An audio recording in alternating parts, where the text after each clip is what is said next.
A merry heart doeth good, like a medicine.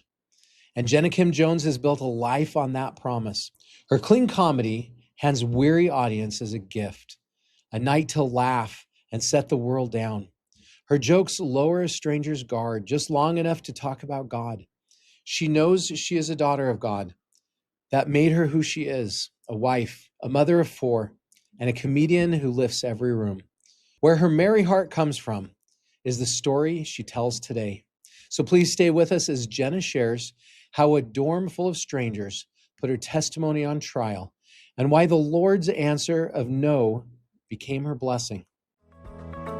Welcome to the Why We Believe show, where members of the Church of Jesus Christ of Latter-day Saints share their inspiring stories of faith and conversion to the gospel of Jesus Christ. I'm your host, Nathan Gwilliam.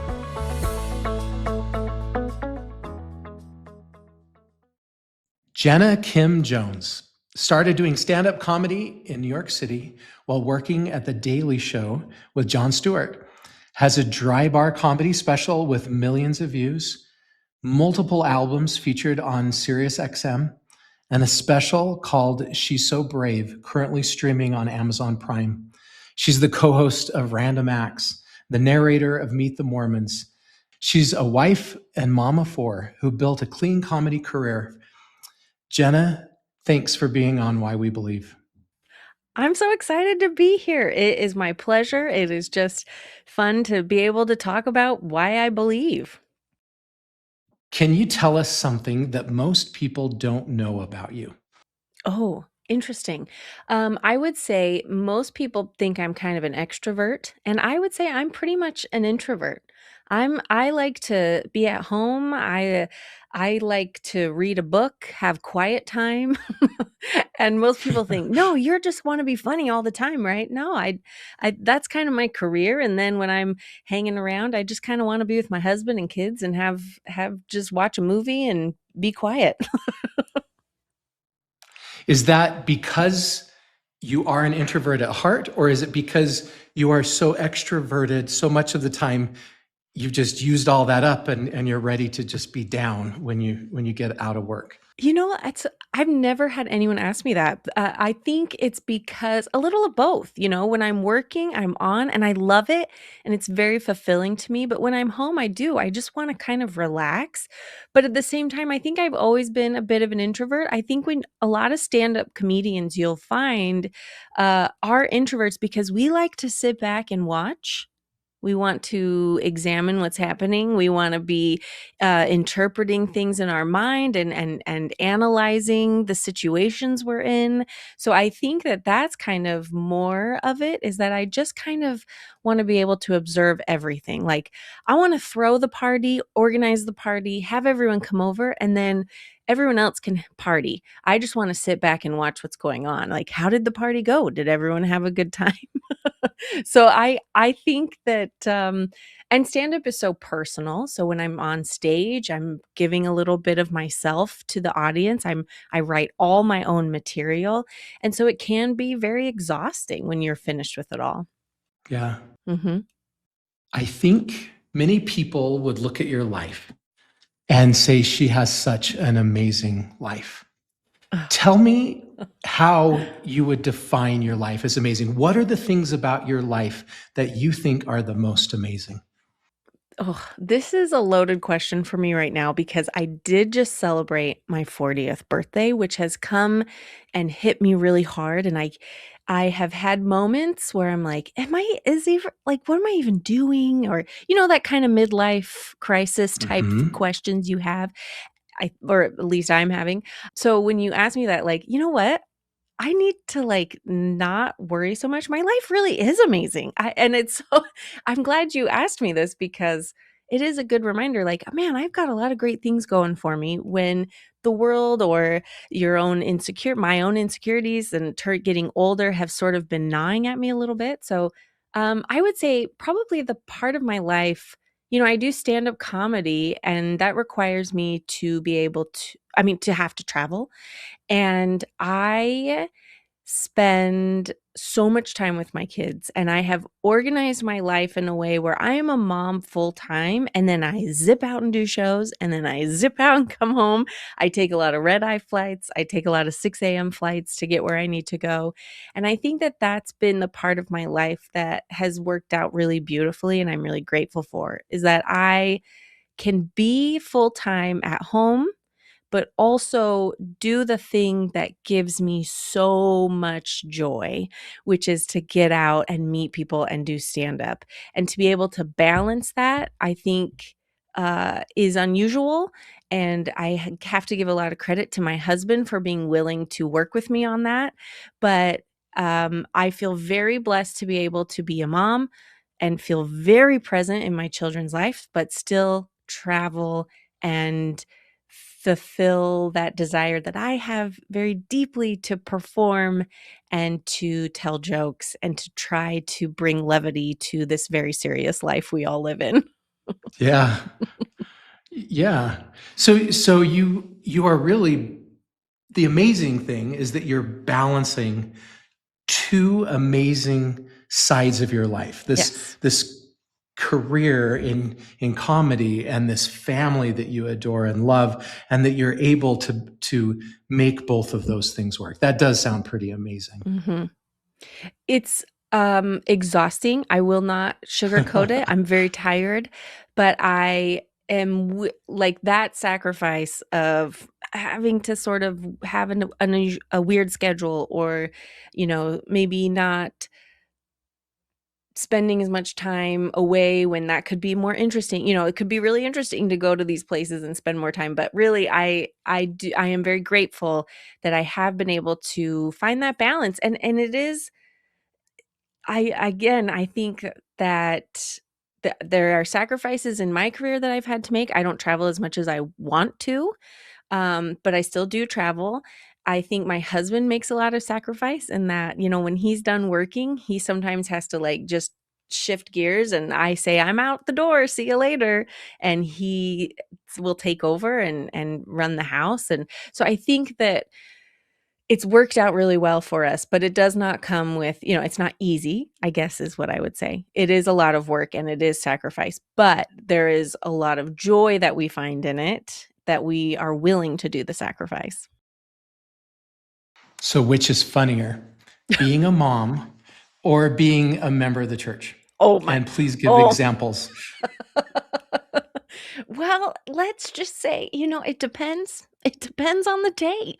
I think, ooh, that's a tricky one. That's tricky. Being a mother, you're dealing with a lot more of the, let's say I'm around 5-year-olds, you know what I mean? So I'm dealing with a lot of the humor of 5-year-olds, potty humor, I'm Right. dealing with the, "What is this? Did we're talking bathrooms a lot. There's a lot of bathrooms in my house, all right? And we're talking about it a lot. I'm in the middle of potty training. It's very hard for me to see the humor of potty training when I'm in it because it is just so cruel. But being a member of the church has its moments too. I mean, I think I don't talk about being a member in my stand-up very much, but I don't shy away from when people confront me about, "Are you a member of the church?" So, I would say being a mom is, I don't know. Being a mom is funnier. It is, because it's kids being insane constantly and, making you laugh. I mean, my mm, potty training's killing me right now, so it's in my mind a lot, okay? But my daughter, she's figuring it out, and there's a lot of conversations, a lot of negotiation going on right now. There's a lot of bribery happening. I'm not ashamed of it. I there's there's just desperation because this is my 4th that I'm potty training, and I just can't wait to get out of it. So, I think I'll find a lot of the humor in that afterward. Being a member of the church is funny in its own special way. We get made fun of a lot, and I'm used to that. I have a joke in I have a lot of jokes that I don't tell anymore, but early in my stand-up years, I made jokes about being a member of the church, and people did like it. There was something fun about that. Yeah, I don't know. I wanna give you more specifics, but I'm frozen here. No, you're okay. So that's interesting. That wasn't a question I was thinking I was going to ask, but that is a fascinating question of kind of where is that line? I sense that you're wanting to be very respectful to the church, and it's okay to be fun too. Like you hear in General Conference the jokes that they tell, right? In Yeah. Clark Gilbert's talk where he referred to, kind of made fun of Elder Kieran's accent, and talked about him being another Clark, right? And I think when you're around the brethren, I would assume I'm not around them a lot, that they're fun people that make jokes and they're fun to be around. And I don't think that the gospel, I don't think that gospel living has to be always serious. I think it's okay to find joy and have fun Yes. without mocking things that are sacred, Right. and making fun of the things of God. Tell me where you think that balance is. Where is it okay to find humor, and where does that kind of cross the line? Well, okay. So I have several I can just tell you a couple of my jokes here because okay. So I don't talk about my religion a lot specifically, but I have made jokes about being religious quite a bit. I have a whole bit in an old special where I talk about how, people think I'm weird. They think I'm weird because I'm like religious and I believe in, this all knowing, all loving God who communicates with me through the Holy Spirit. And like, but here's the thing, like, you're weird too. Like, you believe that this rock has crystal powers, or or like you charge your crystals under the moon, because I used to live in LA and I had all these friends that were like, oh, this is my crystal that brings me joy and this is my crystal that calms my nerves. And I'm like, listen, you keep a bunch of rocks in your purse to help you feel better. I also feel that way about a pack of Oreos in my purse. Like, we are the same. You're weird. I'm weird. I'm right, but you're weird. Like, we all have strange beliefs. I have a whole bit about this is I used to tell this joke early in my stand up about how I didn't drink alcohol. And when I would go to a restaurant and people would say, oh, why don't you drink alcohol? I would always tell them I'm an alcoholic because I didn't want to tell them that I was a Mormon, because at the time we were still saying Mormon a lot.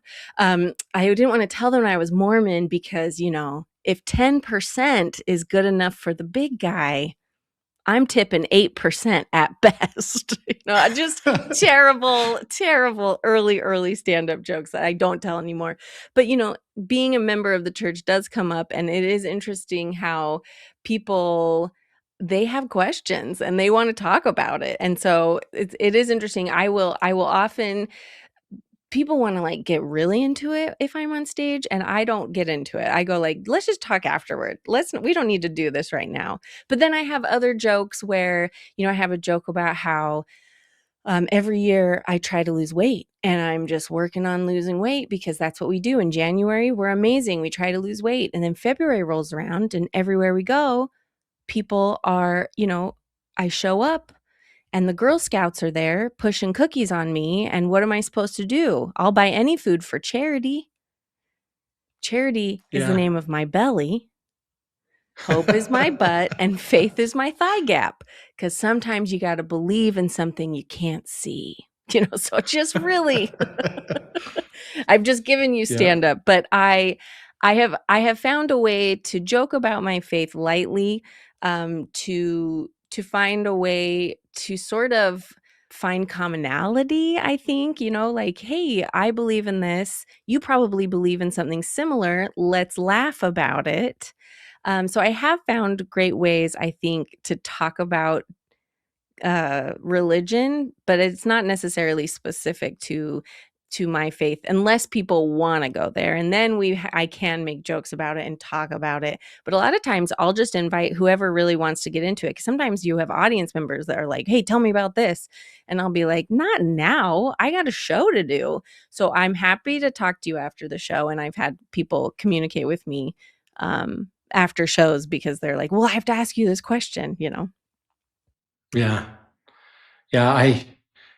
sometimes when I'm in a spiritual setting and I try to crack a joke, sometimes it doesn't land because people aren't expecting it to be a joke and they don't think it's a joke, if that makes Mhm. sense. That's one of the Mhm. other risks. I Mhm. remember the time probably I made a joke that landed the worst.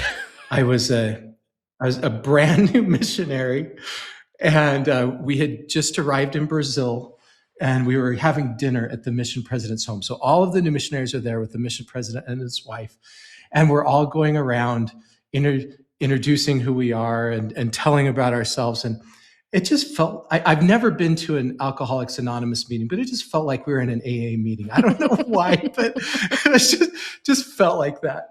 And so I stood up and I said, hey, I'm Nathan Gwilliam and I'm an alcoholic. Yes. I tried to land the joke and it just died. Like nobody realized that I was Oh my joking. gosh. See, that's And the fear. so that's one of the things you have to be. That's the Go fear. ahead. So, well, you mentioned the general authorities, and I have met several because of Meet the Mormons and other projects I've done with the church. And they are very jovial and lighthearted and make a lot of jokes.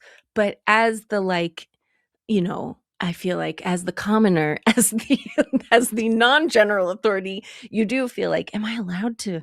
Are we doing this? Yeah, Okay, we're having fun here because boy, they do have a sense of humor, and I think that's the only way they to do do. the job because it's a lot of work and a lot of seriousness and a lot of spiritualness and heaviness, and I'm amazed at how well they just laugh through all the things. So, um, you can learn a lot. You can learn a lot about humor from those general authorities. Yeah. It's interesting. Some of their humor is self-deprecating humor, where they're Yeah. kind of making fun of themselves. Tell me how you feel about self-deprecating humor. Oh, I'm the I think I feel like I'm expert level at self-deprecation. I think when you become I think if you are a member of this church, you get really good at it because Yeah, um there's a little bit of you got to have a little sense of humor about it because some people are weirded out by our religion, even though I find that I'm not weird. Like, I feel like our faith just explains so much and is so rational in so many ways. But, there's a lot of misunderstandings out there in the world. So I think us having a having that little bit of self-defense, like, hey, I can make fun of myself. I know I'm good. I know how to laugh at myself. You can try it. You just anything. I'll take it because I know how. And so I do I love the way the church has handled so many things, like the Book of Mormon musical, putting an ad in the little booklet for, whatever they call it. I can't even think of the word right now, but the program yeah, that the you get, playbill. the playbill. Thank you. You know, putting an ad in there and saying like, yeah, you like the musical, read the real thing. It's way better. I mean, those kinds of lighthearted response That's right. to Not us. taking it too seriously. Yes, is That's is right. fantastic. And it honestly, I think is the best way to handle it. Um, because, we're gonna get made fun of. We're still peculiar. Yeah. I've spent much of my career in entrepreneurship and Yeah, digital marketing, okay. and I've spent a lot of time in a concept called credibility marketing, Mhm, where people don't trust what we say about ourselves as businesses, right? We have to market through more credible sources like influencers or customer reviews or testimonials, those kinds of things. And so there's 12 different credibility marketing strategies. And one of those credible strategies is humor. When we can when we can connect with someone through humor, we become more credible. And mhm, so the same thing applies to the church. As we can share our testimony, as a general authority stands up and is fun, right? People are a lot more willing to listen to what that person has to say, that whether it's a general authority or someone just at a giving a church talk. Why do you think humor allows us to connect with people better? And why do you think it allows us to share the gospel message more effectively? Well, I think it just makes people put their defenses down. If you are relatable, if you don't think, if you're not acting high and mighty and I know everything, and no, if you can act like, hey, I know you, we are similar, I can laugh at myself, then of course someone's going to be more interested in talking to you and in listening to you. I usually start my stand up making fun of myself. I usually walk right in confident, but then poke fun at something I'm wearing, something I'm, the way I look, what my name. I mean, I have many bits where I start right away, and it is self-deprecating to me. I think in one of my specials, I walk on stage and I say, like, "I'm wearing my nicest Costco clothes for you guys tonight. You're welcome." You know, because that's where I buy my clothes. I buy clothes alongside 10 pounds of cheese. Okay, that's what we do, and people love that because right away they go like, "Yep, I Yeah, also buy you're my clothes at relatable. Costco because we are normal people who have to shop at Costco and we buy our clothes there." So I just think it's an immediate let the guard down. Let me in. We are the same. We have things in common. Because that's why people are laughing, right? They go like, "Yeah, I do that too." Mhm. Yep, I know that. Comedy is surprise, but also relatability, right? Like, I'm surprising you by saying that I buy my clothes at Costco because Yeah. you didn't know what I was gonna say. But at the same time, "Oh, I do that too." So you've hit me with 2 things right away. You surprised me, and I understand you now. Yeah. Mhm. Yeah, and we've talked about the positives of humor in a faith setting. I guess there's the negatives of humor, and we've talked about one of them, of my mistake of trying to make a joke in a spiritual setting and it not landing very well. Sure. Um, Comedy also runs on cynicism sometimes where faith runs on hope. How do you juggle that balance between cynicism and hope? Oh, that's interesting. So when I first started doing stand up, when I was still in New York and even a little bit in LA, because I lived in both places, I would show up for a show regularly and I would say, "Oh, I'm one of the comics on the show tonight." And they would say, "Are you sure?" And I would say, I'm pretty sure I know who I am. That's my name. And yes, I am sure." They're like, "Yeah, but you seem like way too happy. I don't this whole energy, this vibe you're bringing, Yeah, it's too happy. You're way too friendly. I don't think you're supposed to be here. I think you're in the wrong place." interesting. Yeah. So that happened to me a lot and still happens to me a lot. I feel like I've always been someone who just doesn't quite fit in anywhere I go. But I prefer to laugh at life in a positive way. There have been times where I'll be writing jokes and I'll look at my jokes and go like, "These are all negative. These all come from like a negative perspective," or cuz I can fall into that as well where when I'm writing, I can see, cuz that's what I do. I watch and I observe. Okay, and then I look at the situation, I go like, "What's funny about it?" And a lot of times it is like a little bit on the darker side, right?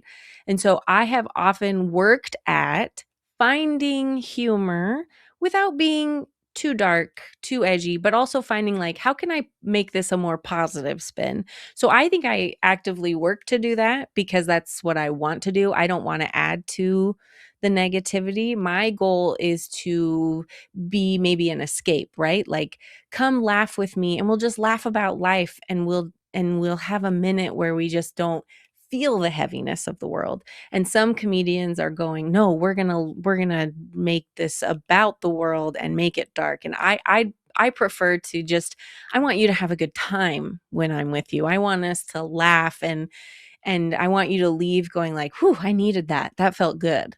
I don't want you to leave and go like, "Boy, well, the world's terrible. Everything's falling apart." That's not that's not the service I want to provide. So I think I've always been kind of the weird one. I do stand up, and that's an unusual career for a woman, especially I think in our faith. And I, in the stand up world, don't really fit in because I'm married and happy and have kids and doing my own thing. So I just think I just kind of am always the odd duck. Yeah. So how do you handle that when you get pressure, if you do, to maybe be a little bit darker or a little bit edgier? I just ignore it. I just go like, not for me. That's not what I'm here to do. I've heard people say like, well, if you don't talk about real stuff in your comedy, then you're not really doing comedy right. And I'm like, what do you mean real stuff? My whole life is real stuff. I make jokes about my family. I make jokes about my everyday life. That's real to me. I live a very real life. I'm currently potty training my fourth child. It doesn't get more real than that. So I don't like when people accuse me of not being legit because I don't talk about real stuff. I am living the most real life I could live every single day. Uh, I think my perspective is valid. Yeah. Yeah. And when they say real or they're trying to get you to be something different, what do you think they mean by that? Are they pushing back on you being a clean Yeah. comedian? What are Mhm. the okay. Yeah. And tell us about that decision Oh, to become that type of a comedian. yeah, well, I would say a couple of things. When people push back on me, "Oh, you need to talk about more real things." They want me to talk about, yeah, grunge dirty things, things that I'm not comfortable talking about or even, you know, yeah, like, yeah, the nitty-gritty of marriage or the nitty-gritty of politics or war or whatever that might be happening in the world or uh, stuff I'm not comfortable talking about because I don't want to.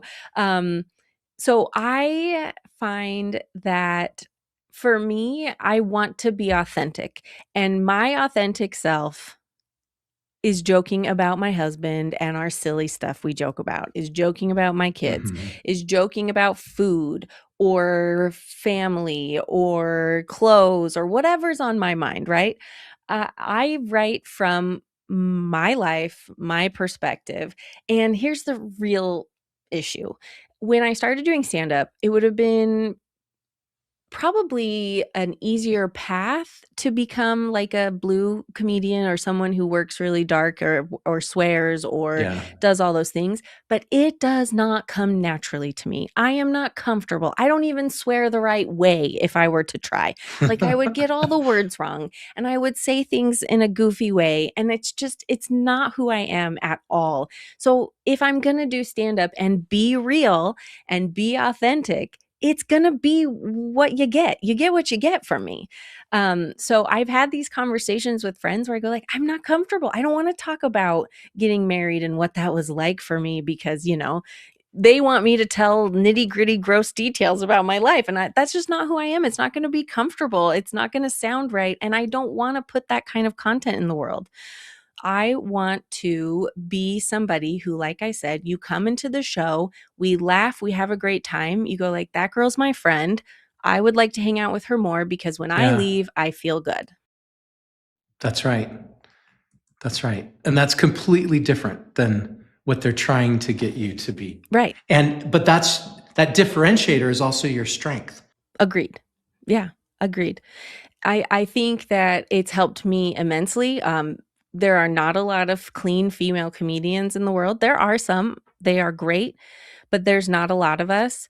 And I just need to be able I want to be in control of my career, and I want to be able to go to bed at night and go like, you did good. You did good. These are good things you're doing. Your kids are proud of you. Your husband's proud of you. Your parents are proud of you. I need to have that because that is security for me and that feels great. And Yeah. it's like I said, I want to I just don't need to drag everybody down because the world does a good job of that. We don't need more of that. Yeah. Tell me about the Daily Show years. Oh, Maybe a specific moment there that resonated with you. working at the Daily Show was life-changing for me because that is where I discovered stand-up comedy. And that is where my bosses there, the people I worked with were incredibly supportive of me and believed that I could do stand-up. That was amazing. These are writers who are brilliant, who are winning Emmys, who are by the world standards, the top of the top, who, it doesn't get any better than that. And they were looking at me going like, yeah, you can do stand up. Of course you can. Why not? That sounds great. You've got stage presence. Just go right. And so that was a massive boost for me. I was also working at The Daily Show at the time when Mitt Romney was trying to run for president, which was really interesting um, because I was hearing a lot about my faith from people who didn't know anything about it. It was also when Book of Mormon musical had come out and was wildly popular and winning Tony Awards.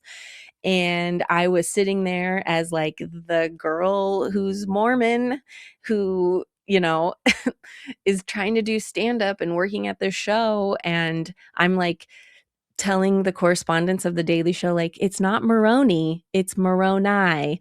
If you're going to make fun of us, at least say their names correctly. I was the girl backstage like, okay, that's not correct doctrine. Let me show you where it says in the scriptures or on our web. Like I would take them to the church's website and be like, look at this. This is not correct. You're not like, if you're going to make fun of us, you have to do it doctrinally sound. Okay. So that was me backstage trying to keep things on track, or at least be able to go like, I tried. Okay, everybody, I tried. Yeah, you can't expect much more than that. All right, let's rewind. Sure. Let's go back to your childhood, to your youth, and maybe share with us how you first gained a testimony of Jesus Christ in this church. This is so fun for me because I don't often get asked about my testimony because I do stand up and it is like a deeply personal thing, but I'm happy to share. I grew up in the church. I lived overseas when I was a kid. I was born in Korea and lived there till I was 8, and then I moved to Utah. And let's see, my parents were separated. They ended up getting divorced, and I kind of I definitely believed I had a testimony, definitely went on to do the things I was supposed to do, right? As a youth, I went to Young Women, I did girls camp, I served when I was asked to serve, and I did the things I needed to do. But I think my testimony came in multiple experiences.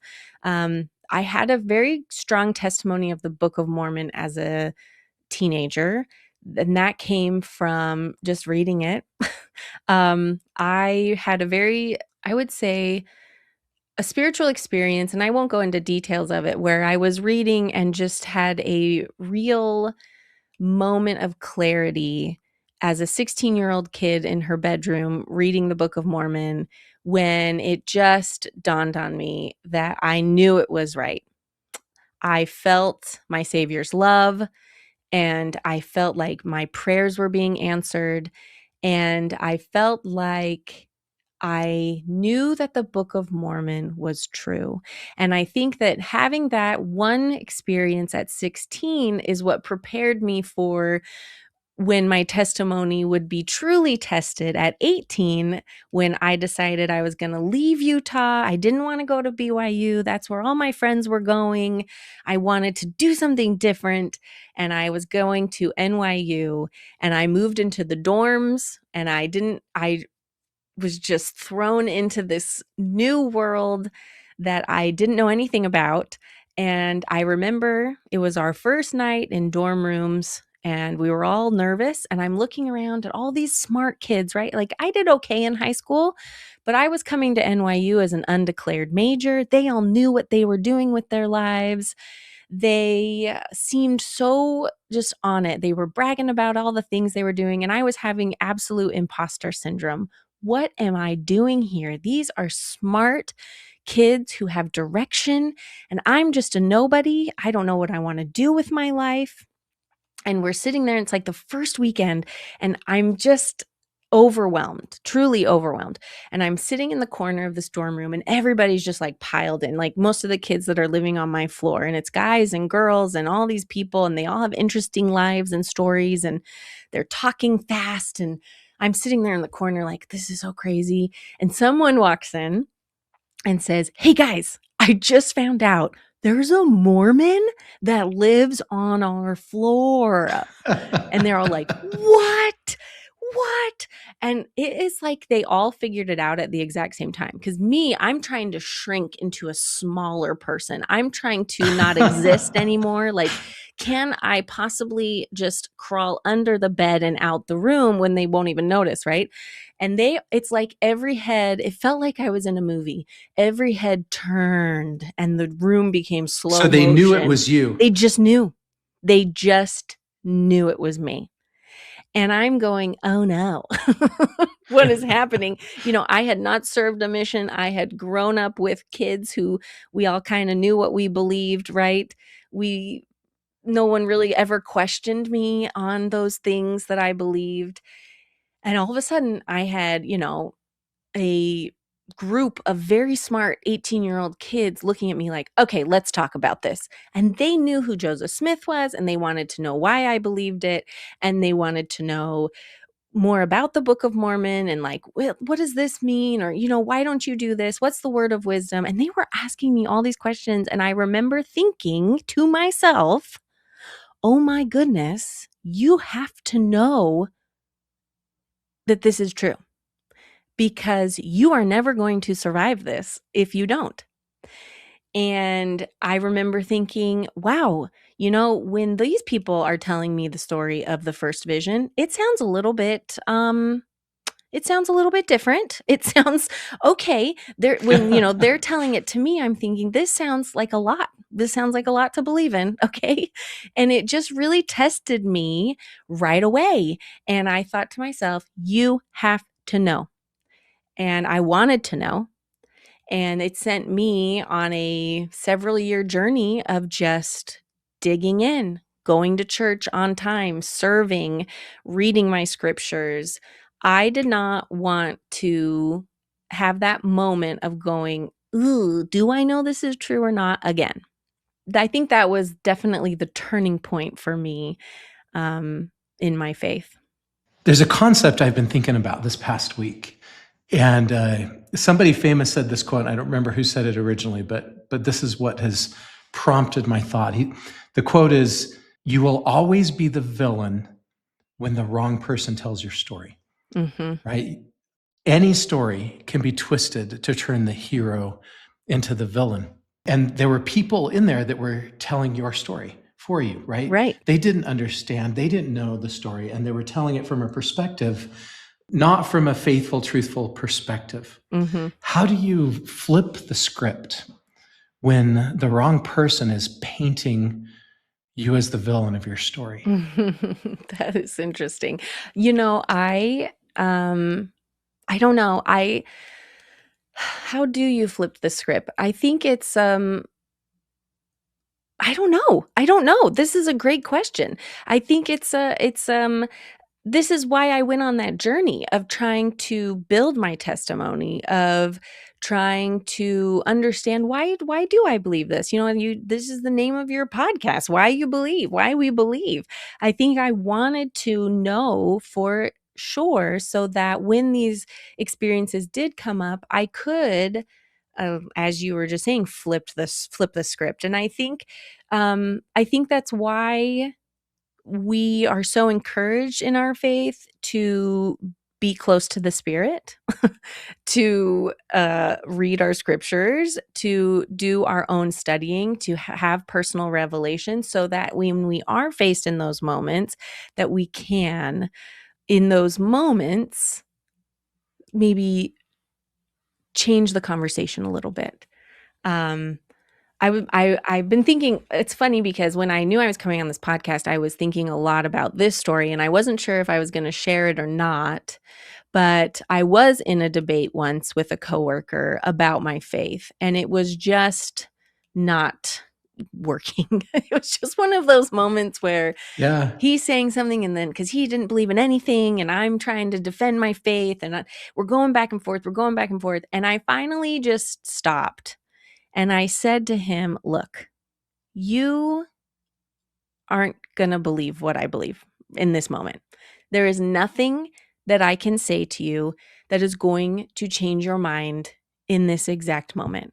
But I want you to understand that I have felt feelings and seen things and felt such strong impressions that I believe were not just of my own mind. And I've had experience after experiences that have told me that what I believe is true. And I can't give you those. And he was like, oh, okay. Like it really kind of shut Yeah. him down because all of a sudden it was deeply personal to me. It wasn't just, this is what we believe, you should believe. Like, come on, don't you understand? It was, hey, I've had so many experiences and I can't give those to you. I can't put you in my shoes and hand those experiences to you. I believe, and I think I even said something like, I know that you can have these experiences too, but in this exact moment, it's not going to happen because it's just not. And it kind of made us both leave feeling good, where it was like, Yeah.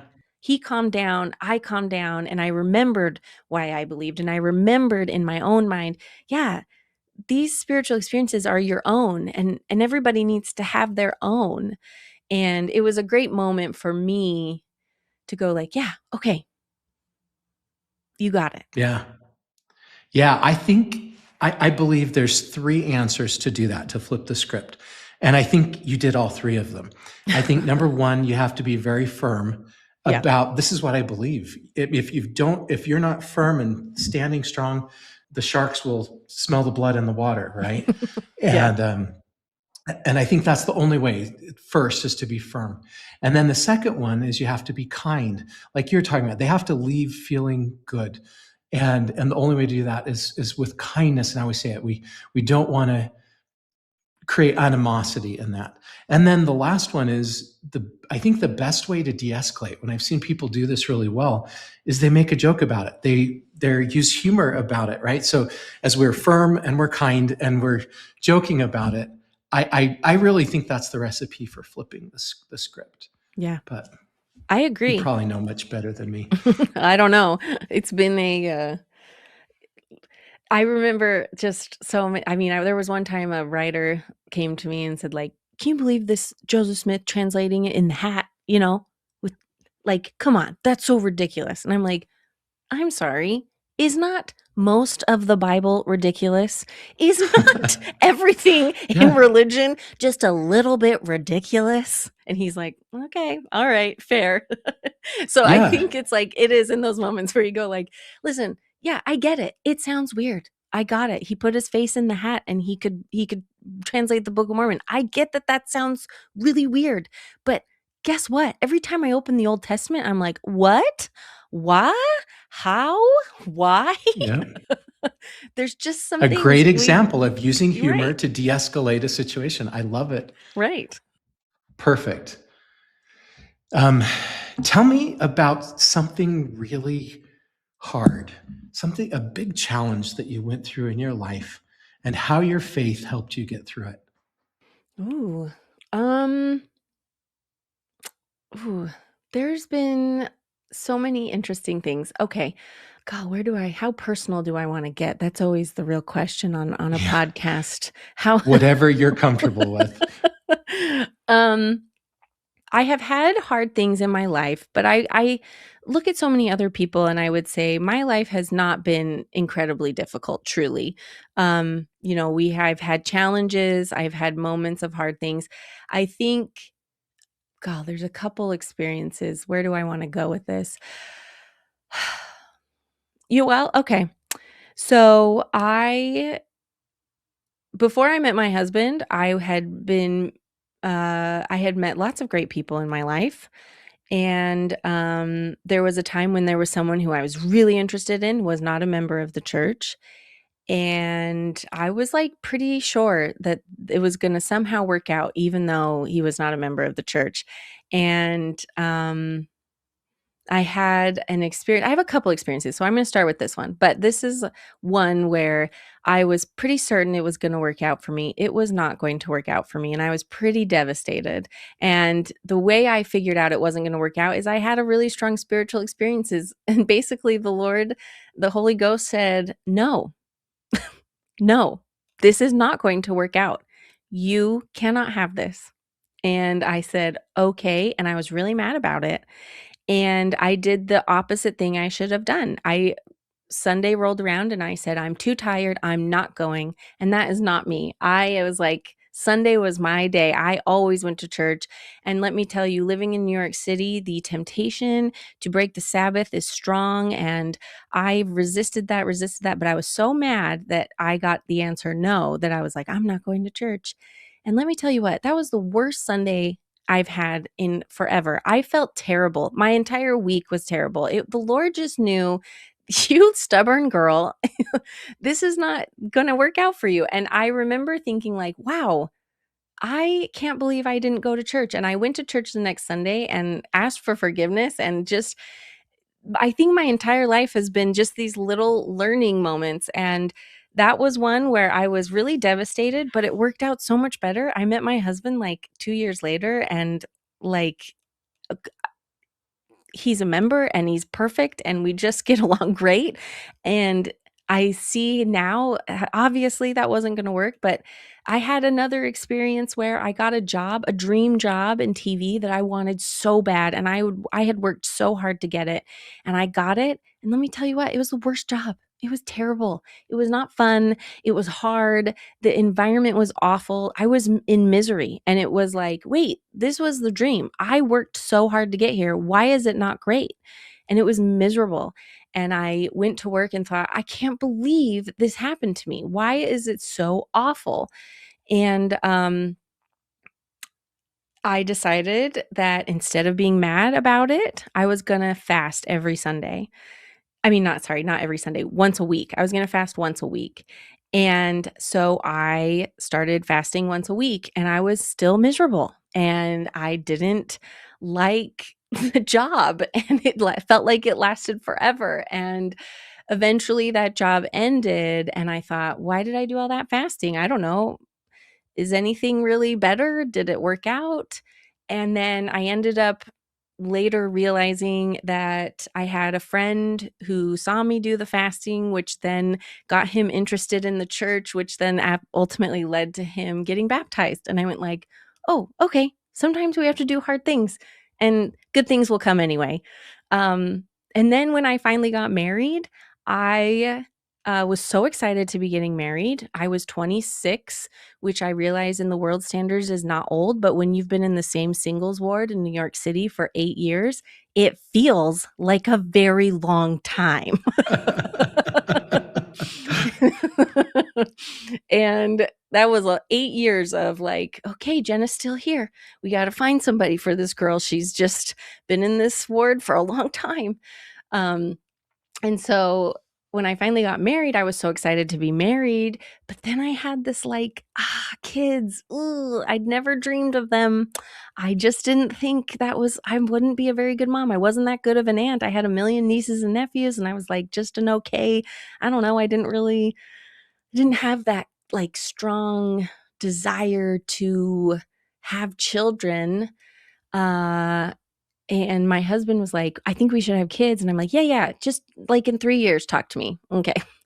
And he was very patient. And at that 3-year mark, he was like, "Yeah, so I think we should have kids." And I was like, "Oh, you were serious. Okay." And I tell you what, I really had to put faith in the plan of happiness, because I tell you what, it was not something I had like been excited about.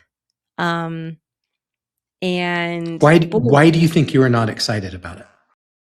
that's a good question. I've actually been trying to write about this, not so much even in stand up, because I've been trying to do other writing as well. But I recently, I was the kid in Young Women who was like, when they would say, "What do you want to be?" And then if one of the girls said, like, "Oh, I just want to be a mom," I'd be like, ugh, ugh. Like, I don't know if I was just being rebellious or if I was just thinking, well, you can't do it all. Like, you can't have kids and have a career. And I really wanted to have a career.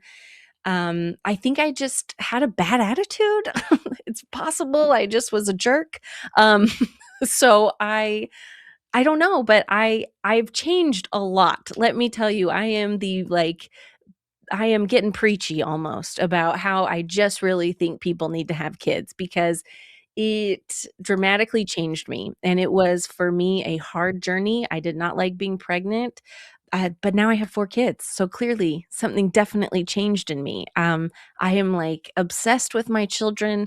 I am a completely I'm the same person in so many ways, but also so different than what I was before. Um, just a lot less selfish, mostly. And I It's the greatest thing I ever did, but let me tell you, it took faith. It was absolutely an act of like, "Okay, Yeah. let's do this," and it was scary as all get out, but I did it, and now so I feel like my entire life, I've never I have I mean, I've had hard things in my family but nothing. I don't have the tragic story, I don't I feel like I feel a little embarrassed by that, right? A lot of people have like, "Oh, well, I did this really hard thing," and I have just walking through life going like, "Ooh, that's kinda hard. How am I gonna get through that? Ooh," you know? I can see how the Lord was with me every step of the way and was very, very patient with me, Yeah. and now I feel I like actually think you have something there, though. Like, I want to dive into this for a second. So, sure. so you, it sounds like one of your hardest things was choosing to be a mom, right? Yeah, Getting over that hump, and everything that really matters in this life is on the other side of hard, I know. right? And Mhm. and then you get to the other side and you see it differently, right? Think of missions, right? Ugh, And yes. marriage and Mhm. parenting and um, tell me how your life is better now that you're on the other side of being a mom. Oh, it's so different. It's so wild. I became a mom and stuff that I had cared so much about suddenly didn't matter as much. Yep. And even things that did still matter, I had to kind of let go of a little bit. And those things I go like, oh yeah, I kind of had to let go of that. But honestly, I'm kind of better off for it. It's okay.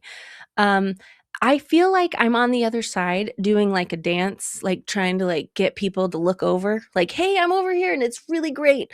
Um, Kids add a level of depth to my life that I would not have. There That is is a great way to say something it. that I cannot even describe, and I've tried to do it in my stand-up. In my last special, my whole it's called Creating Human Life, and the last 10, 15 minutes of the special is me trying to tell people why having kids is so great. And it's almost impossible to tell people how great it is because they cannot I don't know that anyone can possibly understand it until they have the opportunity to be a parent. So, yeah, I think there's just something about becoming a parent where you give up a little bit of yourself. No, you don't give up anything of yourself. You get so much more than you give up, but you have to Yeah. sacrifice a little bit to get, like, so much, and I think a lot of our gospel comes out of that, right? Like, give a little and Uh-huh. then you get a lot. That's right. You give up something so that you can get something you want more, Yes. right? Yes. Something even better. Right. You've said that family is the most important thing we can create in this life. That's a strong statement from someone who's created specials and albums and a podcast and all these amazing things. What changed in you that put family at the top of that list? Well, it's funny because I come from a big family. There's 6 kids in my family. My husband comes from a big family. So my, like, nervousness to have kids didn't was a surprise to a lot of people. I do believe that creating a family, however that comes to you, is the most important thing you can create. I've recently our prophet, President Oaks, recently talked about how as families we should be creators. We should be doing things together. We should be, instead of being consumers, we should be creators. And I've been thinking a lot about that and tying it to, I love creativity. I love, like you say, I love to write. I love to talk to people. I love to produce something, right? I love writing a joke that lands because there's just nothing better and it feels so good. But my family is something that's even greater, I feel like, than that. Um, I I look at my kids and I go like, "Where did you come from? How did you get here? You're so interesting and you're so unique, and I couldn't have even imagined you, you know? Like, I couldn't have even if I had sat and tried to write your personality, I couldn't have done it because you're just so special, and everybody has that. And I look at my family and I go like, I want this to last forever. I want this to be something forever. And so I look at my parents and I look at the world and I think, boy, if we just would listen to our parents. Like my mom was a great mom and she loved her kids and she taught that to us, and yet I wasn't listening or something. And now I have it and I'm going like, guys, this is pretty great. We should probably look at all these people around us who've come before us and created these big families and gone like, why did we do that? It's pretty important. I also know that, like, based on what I believe, that it is kind of the way we can be closer to God. You know, we were Yeah. created in his image. Creating a family is kind of getting us And just a and our little whole bit purpose is to closer. have joy. And this is the way that we can have that greatest amount of joy in our Right. life. Right. One of the things that resonated most with me on my mission was I I loved deeper than I had ever loved before in my life. And I loved that feeling. I loved Mhm. that depth of love in my life. And then I was blessed to find a girl that was crazy enough to marry me. And and I had these beautiful daughters. And I remember, the first time I ever saw my daughter, my oldest daughter, first time, and just feeling like, I'd waited my whole life to meet this girl. Yep. And I again loved with a depth that I'd never felt before, right? Mhm. And and you talked before about you don't know what it is about the family. And I think I think that's one of the things that it comes down to is it allows us to have this love and this joy, this depth of love and joy that we just can't find anywhere else. That And is that's the exactly beauty of this true. gospel plan is he's provided this structure for us to feel this depth of love and depth of joy. And it's one of the amazing fruits that we can experience when we allow the gospel to be freely, a part of our life. Yes. Yes. When you are in it and you're unabashedly in it and you're doing the Yeah. things you're supposed to be doing, life is incredibly joyful. And so much of the hard things or the things that people might think, oh, that's so hard. How are you doing that? They don't feel as hard because I've got this great thing going for me. I've got this, like you said, this like depth of love that's so intense. I In my stand up, if people listening, if you want to hear it, all these specials are available to hear on like Spotify, all the places you can listen to them. But in this special, I talk about how when I was complaining about parenting to my mom, and having little babies, she said to me like, "You're gonna miss it someday," and I'd be like, "No, I'm not. I'm never gonna miss this," and I'm already regretting the like Yeah. being stubborn. I'm not gonna miss this. I'm already missing it. My oldest Yeah. is 10 and she's changing, and I'm like, "Oh no, don't grow up. I need you to be here forever. I miss it already." My youngest just left on her mission. You're going to blink and they're going to be gone. And you're going to Yes. wish you had it all back. Oh, I can't believe your youngest left on a mission. That's so crazy. Yeah, it's just Yeah. it's so yeah, I'm like, everybody who came before me who was trying to scream this at me and tell me this was the greatest thing ever was right, and maybe we should listen. Yeah. Yeah. You're trying to raise your 4 kids. Mhm. How are you trying to pass your faith onto them? in a way that becomes theirs and not just yours? Ooh, I wake up in the night, thinking about this sometimes. You know, I was asked to speak in church over Memorial Day, and a lot of my talk was about remembering, right? Remembering the people that came before us, Yeah.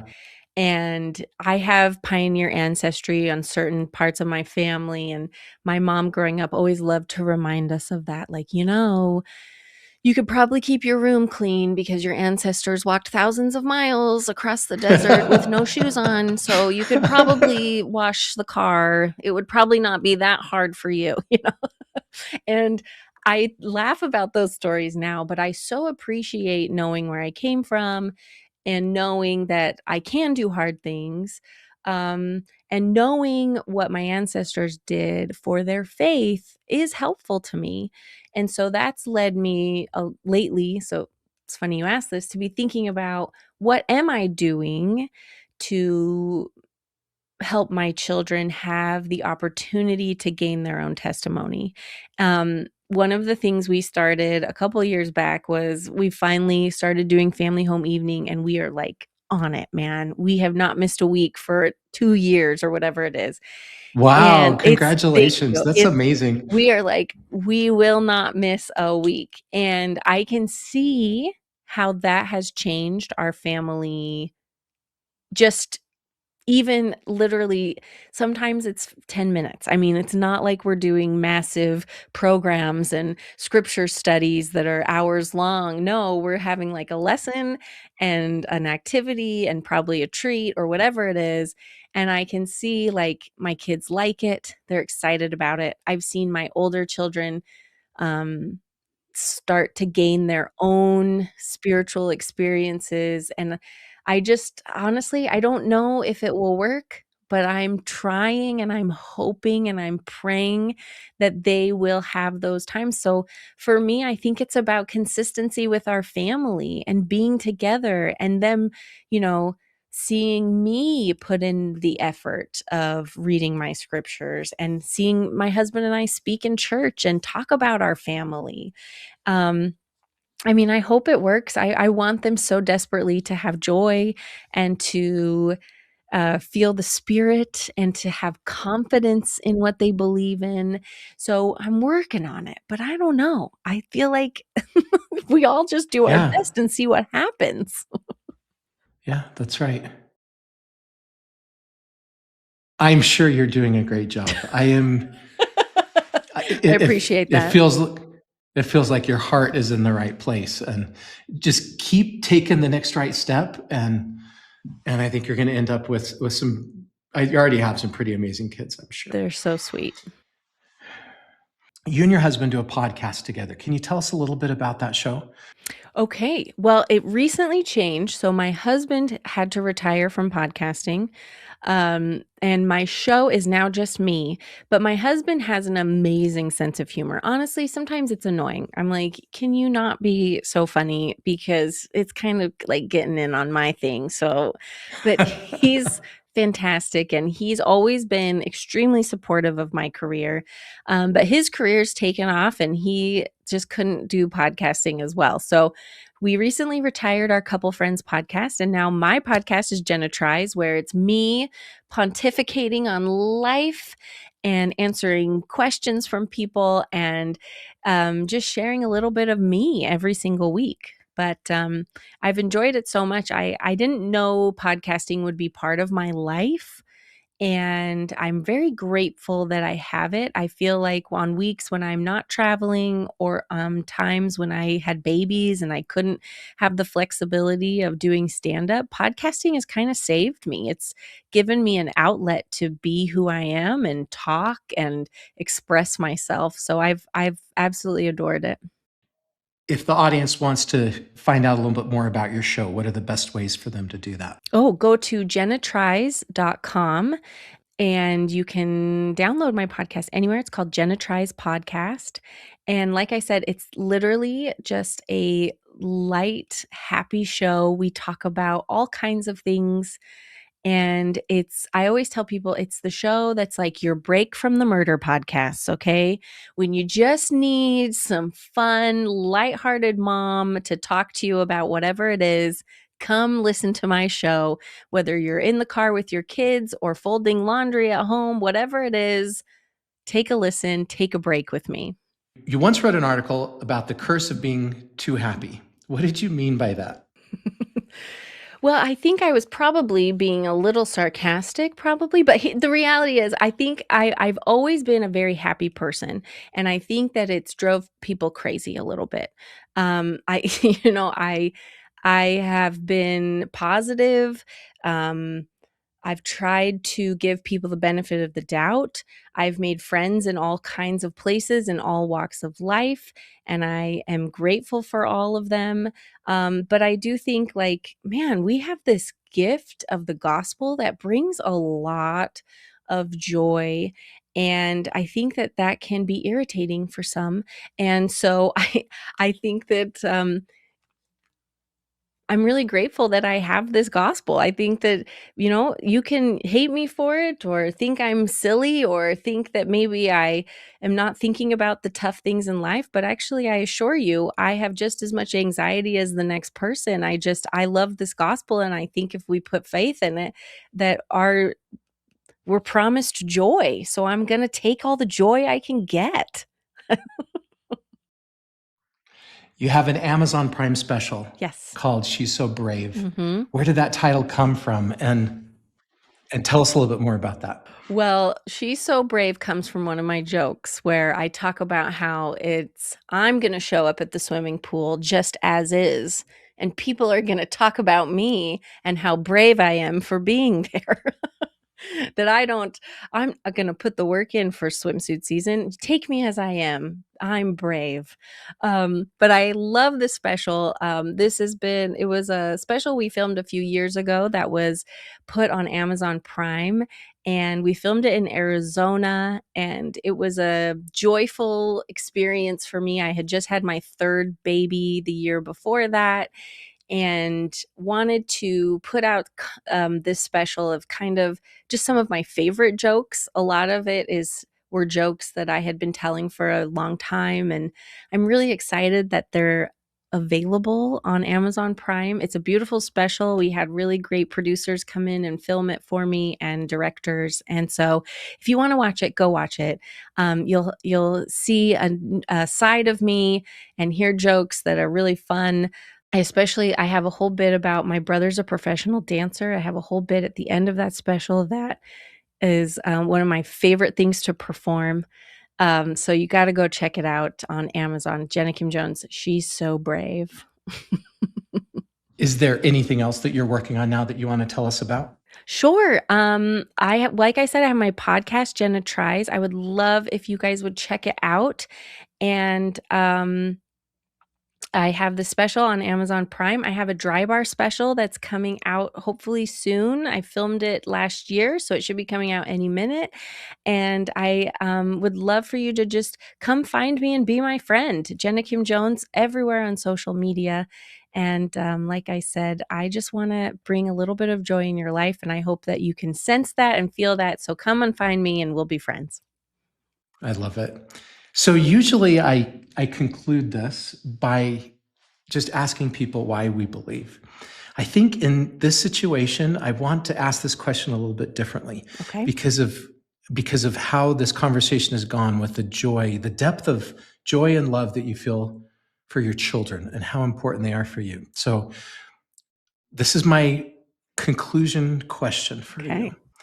Jenna, what do you most want your 4 children to understand about who their mother is and why she believes what she believes? Hmm. Well, we talked a little bit about my experiences going to college, NYU, and I met a lot of kids there didn't who would often say, "I don't know who I am. I don't know who I am." And I remember having a conversation with a girl who was having a rough time, and I was talking to her and just sort of trying to sympathize with what was going on in her life, and she said, "You won't understand, Jenna. You know who you are." And I thought, I That's pretty do? cool. I know who I am? What does that mean? And I don't know what she meant exactly. She was not a member of the church, but in my mind, it immediately clicked. And I said, "Oh, I do know who I am. I'm a daughter of God. I'm a child of God." And yeah, that is really helpful to know. And we live in a world with labels, right? Everything has a label, and I'm this and I'm that, and I'm 20 different things, and this is who I am. And I want to throw all the labels out the window all the time because I just want people to know one thing about themselves. You are a child of God. You have worth. You have you can have whatever you want because you are a child of God. Um, and I don't mean whatever you want, but you know what I mean? I mean, you can have the joy that you want in your life, knowing that you are a child of God. And I look at my children and I want them so desperately to have that confidence. You know, when you have kids, little kids have tons of confidence. They're just oozing with it usually, right? They just come out and they say whatever they want and they can run around in their underwear and they don't care. Nobody cares.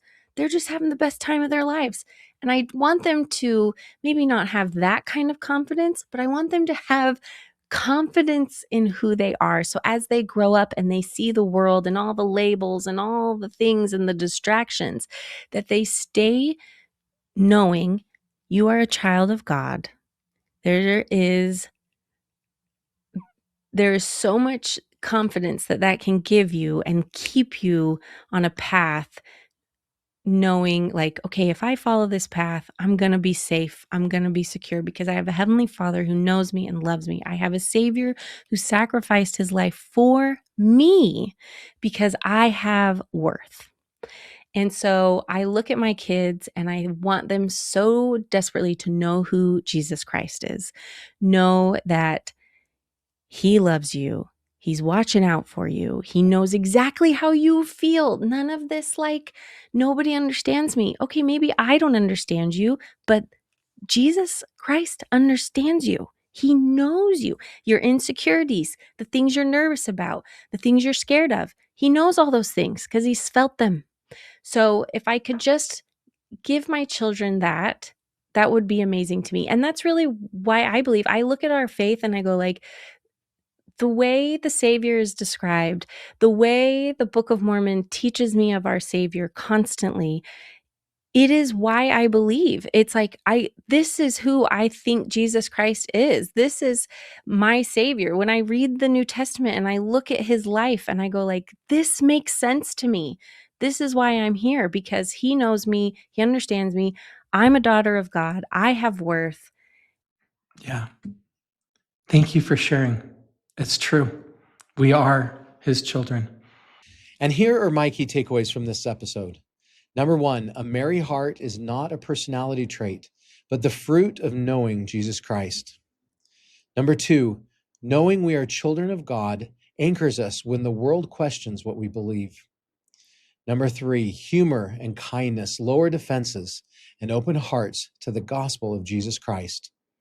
Number four, the Lord's no often protects us and points us towards blessings we cannot yet see. And finally, number five, a fast that seems to change nothing may be quietly leading someone else to Christ. Jenna's story reminds us that real joy is not a personality. It's a promise of the gospel of Jesus Christ. If her witness has strengthened yours, please take a moment to help share the story. You can leave a rating or review for Why We Believe at Apple Podcasts or wherever you're listening and watching. You can also comment and tell us which part of Jenna's journey resonated most with you so more people can find these episodes. And please don't forget to visit whywebelieve.com where you can subscribe to our newsletter and download your free guide with 13 strategies on how to increase faith in Jesus Christ.